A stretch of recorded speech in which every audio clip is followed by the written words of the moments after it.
Today, I want to tell you about a case that took place in a city in Costa Rica called Punta Arenas, a location chosen by thousands of people to spend their vacations on its beautiful beaches. Costa Rica is a very popular travel destination, but unfortunately, there was no happy ending in this story. On July 18, 2020, Maria Luisa Cedeno arrived at the Hotel Lanon in Manuel Antonio in the Costa Rican province of Punta Arenas. She came accompanied by her dog, Mafalda, a small dog that accompanied her everywhere and that she treated like her daughter. On the first day, nothing unusual happened. Maria Luisa went to the beach, had lunch at a restaurant, drank some alcohol, all the things vacationers normally do. But the next day, everything was different. Exactly at 4:30 p.m., Maria Luisa asked for a bottle of wine, mineral water, and 2 glasses to be brought to her room. It is worth mentioning that the woman did not tell anyone she would be with someone. Everyone around her was convinced that she wanted to spend her vacation alone. No activity was observed in her room throughout the day and evening. The next day, July 20th, the hotel staff tried to contact her, but received no response. A staff member had previously spoken to Maria Luisa, and she told him that she was alone as she had recently separated from her partner, that she was not feeling well, and that she was only traveling with her small dog, Mafalda. As the pandemic had officially broken out several months earlier, the woman said she had also suffered from it, especially her mental health, and needed a vacation. Therefore, the hotel staff decided to enter the room to conduct a routine check for safety reasons. Front door was locked from the inside. They then decided to see if access was possible through the door leading to the terrace. This room had an emergency exit intended for guests with pets. They opened the terrace door so the dog could go outside to relieve itself. As the hotel staff approached this exit, they found the door half open. When they entered, they smelled a terrible odor and immediately saw bloodstains in various places in the room. The dog was still alive, lying in a corner, trembling with fear and keeping away from the hotel staff, either because it was traumatized or very scared. On the bed lay an immobile human body wrapped in a sheet. This was how the lifeless body of Maria Luisa Cedeno was discovered. Maria Luisa Cedeno was an anesthesiologist and was considered an extremely respected professional in her field. She was 43 years old at the time of her death and worked as the head of the Department of Anesthesiology and Rehabilitation at the Zemer Hospital in San Jose. Her colleagues held Maria Luisa in high esteem, and during the early days of the pandemic, she showed great dedication to her profession, striving to help patients in difficult times. As a healthcare provider, she was actively involved in caring for her relatives, handling their health insurance, and assisting them with medical visits. She was like the right hand of her family, supporting and helping whenever needed. Maria Luisa's parents lived in La Fortuna de San Carlos, so it was not always possible to stay in touch with the family. Friends described Maria Luisa as a strong, intelligent, and friendly woman who loved to travel, both in Costa Rica and abroad. Her reputation was impeccable. When the news of her violent death reached her family, the impact on the family members was devastating. Who would want to kill someone like Maria Luisa? Mysteries of the case began the moment the officers discovered the body. The crime scene was disturbing, not only because of the brutality with which Maria Luisa was killed. The intrigue began the moment she entered the room she had booked at this hotel. Now, let's move on to the details discovered in this case in hotel room number 3 in Costa Rica. First, let's talk about access. Like most hotels worldwide, this hotel kept records of the magnetic keys used in the rooms.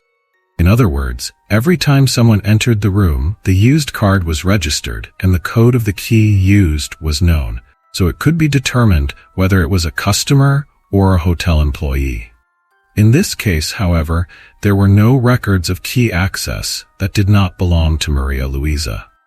It was only found that she had entered her room the night before and no one else.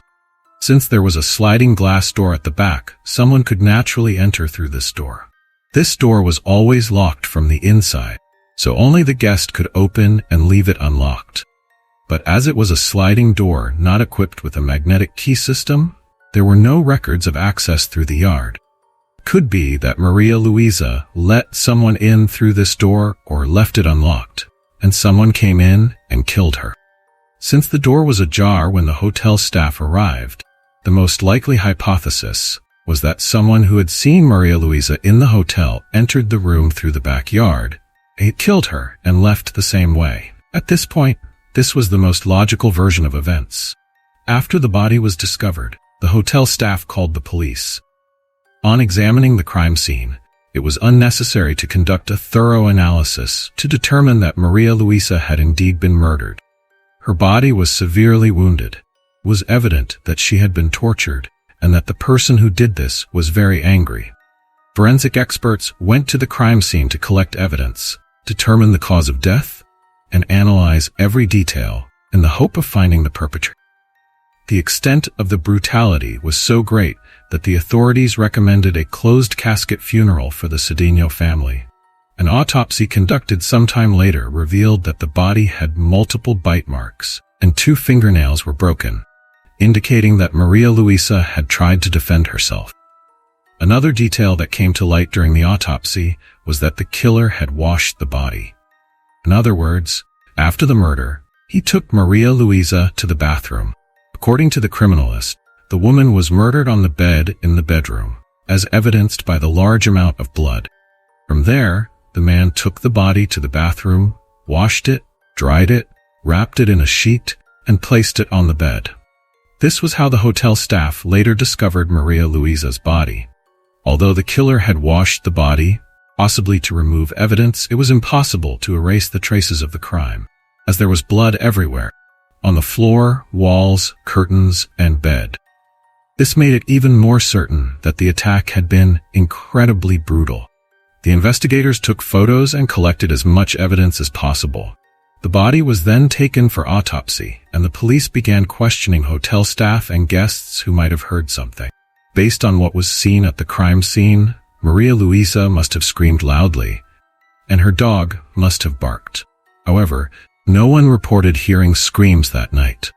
Although the hotel was almost empty due to the pandemic, few people were working at the hotel, and the owner, Harry Bowden, who lived there with his partner, Daniel, was always present. Moreover, he allowed some trusted people to stay at the hotel because they had financial problems.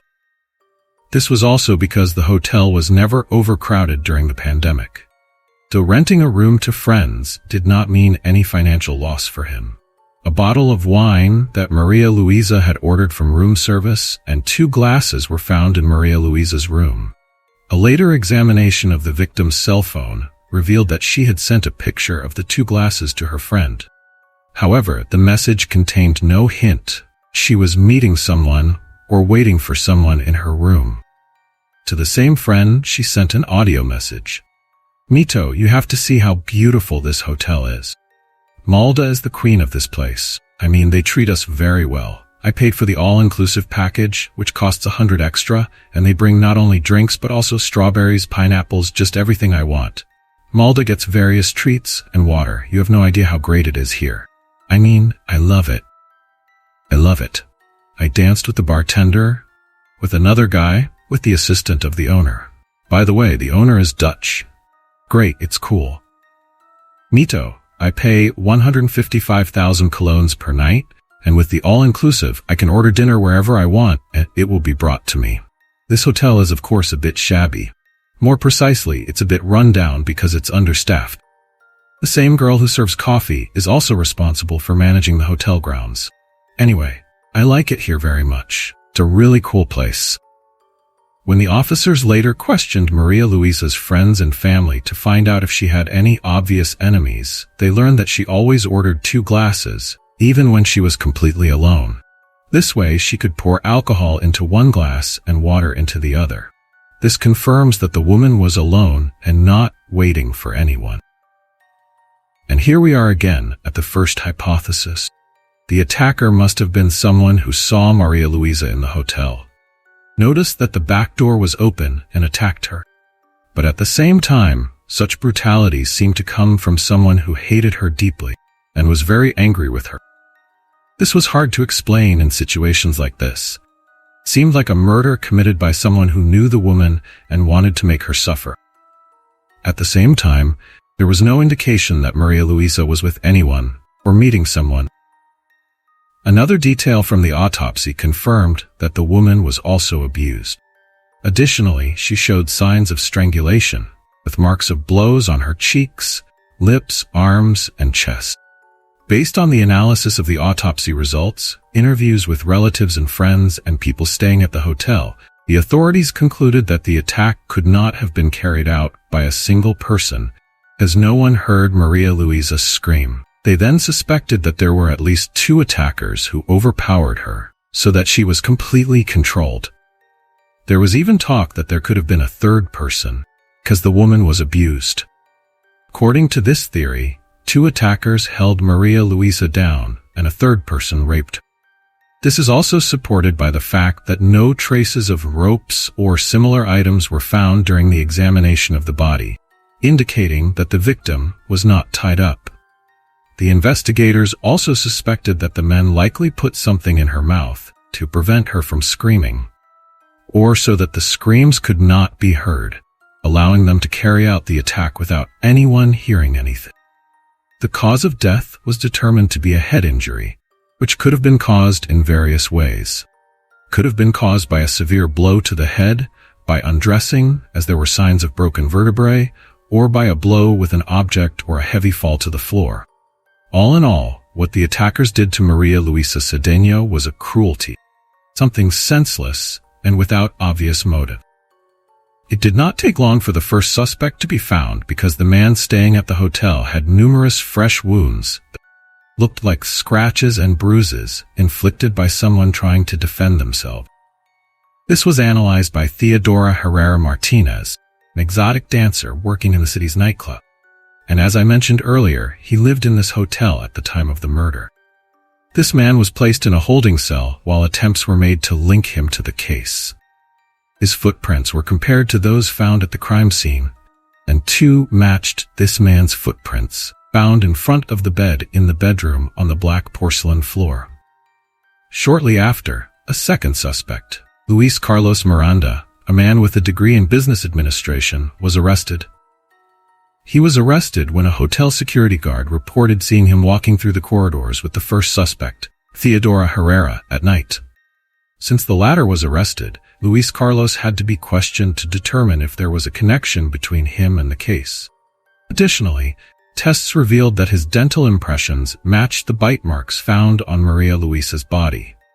According to some testimonies from hotel staff, they saw Maria Luisa talking with Luis Carlos and once also with Herrera, but in a casual manner, not as if they were acquaintances or friends. They just greeted each other and asked how they were. This might be because there were only a few guests in the hotel, so they possibly passed each other several times. It was previously mentioned that the hotel owner allowed 2 friends to live on his property because they had financial problems and were in the middle of a pandemic. Now, Luis Carlos and Theodora Herrera were these friends.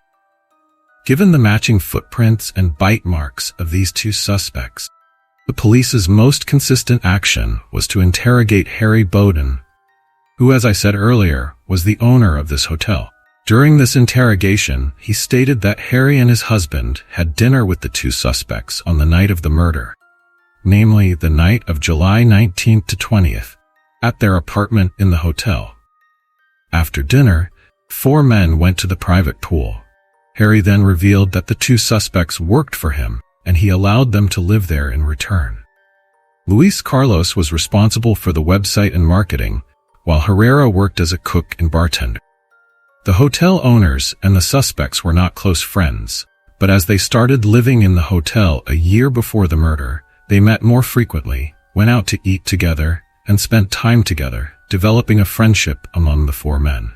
Although Harry Bowden cooperated during the August 2020 interrogation, he was arrested because the 2 bite marks found on the victim's body also matched his dental impressions. And then the truth came to light. Police confiscated the phones of all the arrested individuals and found text messages between Luis Carlos and Harry Bowden that were very compromising, as they contained rather dark fantasy. In these messages, Luis suggested that the innkeeper should have intimate relations with a woman while he watched. This correspondence took place a few days before the incident. The suspects claimed the messages were meaningless and just a joke, but this was enough for the authorities to keep them in jail while investigating the case. The only one not arrested was the husband, because there was no evidence. There were no text messages, no fingerprints, and the bite marks did not match those found on the victim's body. The defense of the suspects tried to argue that the evidence in the form of the bite marks found on the body was not conclusive, and that none of them were involved in the murder. However, the three men were charged with the murder of Maria Luisa Cedeno. Before the trial began, Harry Bowden's lawyer requested his client's release and house arrest for two reasons. First, because the country was experiencing a pandemic, and Harry was 69 years old, making jail time too risky. And second, he allegedly had difficulty walking due to a recent knee surgery. According to the defense, the man had been walking with a cane for a long time and appeared in a wheelchair at the trial's beginning. Due to this request, he was placed under house arrest and could return to the hotel where he was staying. He could not leave the hotel, but had everything he wanted while awaiting his trial: staff, servants, restaurants, and a swimming pool. On September 13, 2022, public trial against the arrested individuals began, and the evidence against them was heard. At this point, the prosecution had difficulty proving the involvement of Harry Bowden and Luis Carlos. It was known that they possessed the text messages and the alleged bite marks found on the victim's body. Problem was that the bite marks could not conclusively prove who committed the murder. They could only exclude suspects. All other hotel employees could be excluded. These two could not. This did not mean that the bite marks exactly matched the dental records. It was not definitive evidence. But regarding Theodore Herrera, most evidence was against him. There was a blood trail, and there were wounds on his body inflicted by Maria Luisa when she tried to defend herself. His blood was found under the victim's fingernails, as well as on his shoes, watch, and cell phone, which were in his room at the time of the search. In this context, they could, of course, only convict Herrera, who was sentenced to 50 years in prison. Harry Bowden and Luis Carlos Miranda were acquitted due to a lack of evidence. Many believe these two men were involved in the murder, also because the security cameras in the hotel mysteriously stopped working on the day of the murder. This suggests that someone must have arranged it. Another suspect was a security guard at the hotel, who, like the other two individuals, could not be arrested due to a lack of evidence. Strangely, after the murder, he traveled to another country, even though the police asked him to participate in the trial as a witness. Many other things in this case suggest that more people are involved. Two guests even told the police that the hotel lost power for several hours on the night of the murder, which could have been intentional. First, so that the surveillance cameras would not work, and second, so that the magnetic keys would not function. Another strange detail: the investigators searched the hotel owner's private office only 9 days after the murder, which could have given him enough time to remove all evidence. In addition to the text messages, the suspects' social media accounts were analyzed, revealing conversations between them about some fantasies directly related to the discovery of Maria Luisa's body. From a legal standpoint, Harry Bowden and Luis Carlos Miranda are, of course, innocent. The only person in prison for this murder is Herrera, who is also awaiting a new trial to see if his sentence can be reduced. Although this case has been solved, the Cedeno family believes something else is going on here. Cover-up. They said that the authorities handed them Maria Luisa's blood-stained belongings and do not understand why this happened, because the authorities wanted to keep this evidence in case something else was found. Naturally, the Cedeno family is satisfied with the verdict for Herrera, but not with the acquittal of Harry Bowden and Luis Carlos Miranda. Thank you for watching. Subscribe to the channel and take care of yourselves. See you in the next video.